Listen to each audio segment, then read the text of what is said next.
नमस्कार, मैं अंतोष कुमार और आप देख रहे हैं देसी बिहार। अभी हम राजद कार्यालय में उपस्थित हैं। जिस तरह से सीटेड बीटेड स्टूडेंटों को पुलिस प्रशासन के द्वारा किस तरह से मारा गया है, इसी मसले पर आइए बात करते हैं राजद के प्रवक्ता एजाज अहमद साहब से। उनसे पूछते, सर ये बताइए, सीटेड बीटेड के स्टूडेंट जिनका की छठा चरण की बहाली हो चुकी है, सातवें चरण के स्टूडेंट जिस तरह से अपनी मांग कर रहे हैं और डायरेक्ट उनका निशाना शिक्षा मंत्री, इस पर क्या कहना है? देखिए, शिक्षा मंत्री जी हमेशा सिर्फ तारीख पर तारीख देने का काम कर रहे हैं। बहाली की प्रक्रिया जल्द से जल्द पूरी हो जानी चाहिए थी।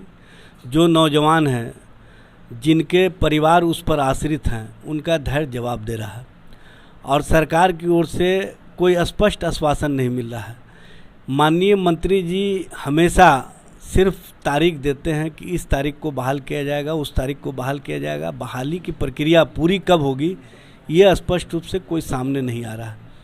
कल छात्र अपनी मांगों को लेकर के माननीय मंत्री विजय चौधरी जी से मिलना चाह रहे थे, उनको अपनी बातों से अवगत कराना चाह रहे थे और माननीय मंत्री को याद कराना चाह रहे थे कि आपने जो तारीख मुकर्रर किया है, उस तारीख पर अब तक बहाली की प्रक्रिया पूरी क्यों नहीं की गई है, या बहाली की प्रक्रिया कब तक पूरी होगी, स्पष्ट रूप से आप दिशा निर्देश जारी कीजिए।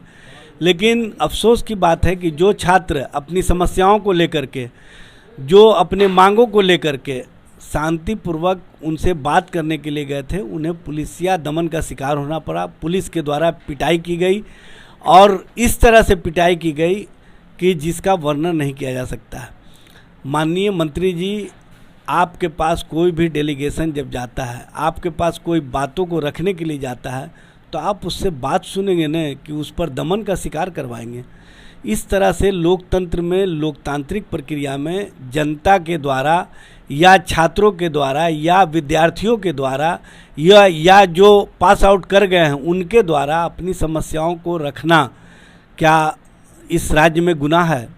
माननीय मंत्री जी, आप लोग हमेशा जिस तरह से पुलिस का शिकार उन छात्रों को बनाते हैं जिनका भविष्य कहीं ना कहीं पूरे सिस्टम से जुड़ा हुआ है और सिस्टम पूरी तरह से कोलैप्स कर चुकी है, पूरी तरह से सिस्टम अपने हिसाब से काम करके लोगों को प्रताड़ित करती है।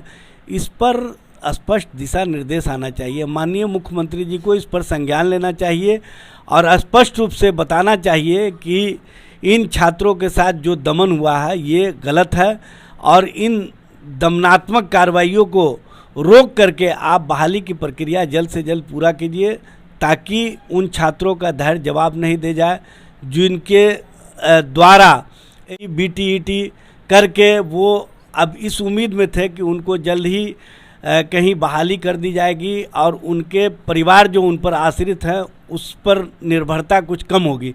लेकिन अफसोस की बात है कि परिवार भी प्रताड़ित हो रहे हैं, छात्र भी प्रताड़ित हो रहे हैं और सरकार इन लोगों को प्रताड़ित करके मज़ा ले रही है पुलिस के दमन के द्वारा। इस प्रक्रिया पर रोक अवश्य लगनी चाहिए।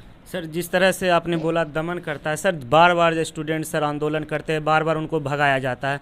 ट्विटर पे सभी मंत्रीगण हैं, एक बार भी ट्वीट करके इन लोगों को आश्वासन नहीं दिया जाता है कि आप लोगों के लिए हम कुछ करेंगे। स्टूडेंट का लगातार आरोप रहता है कि भ्रष्टाचार का शिकार हम लोग रो रहे हैं। उन्होंने मंत्री का नाम लेके बोलते हैं कि भ्रष्टाचार हो रहा है यहाँ पे। ये जो छात्रों का आरोप है सही है। बिहार में जो करप्शन है, अब ये भ्रष्टाचार शिष्टाचार का रूप ले चुका है और भ्रष्टाचार को ये लोग भ्रष्टाचार अब नहीं मानते हैं। ये लोग रिश्वत को अब रिश्वत नहीं मानते हैं, कहीं ना कहीं उसको अपनी किस्मत मान रहे हैं। और जो लोग रिश्वत को किस्मत मानने लगे, भ्रष्टाचार को शिष्टाचार मानने लगे, उन लोगों से उम्मीद करना भी बेकार है।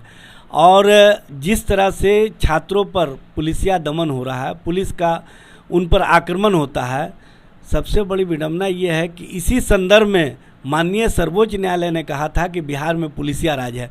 पुलिसिया राज का मतलब है कि छात्र अपने मांगों को लेकर के जब पहुंचते हैं तो उन पर दमन किया जाता है, जब विपक्ष अपनी बातों को लेकर के आंदोलन खड़ा करते हैं तो उन पर दमन किया जाता है।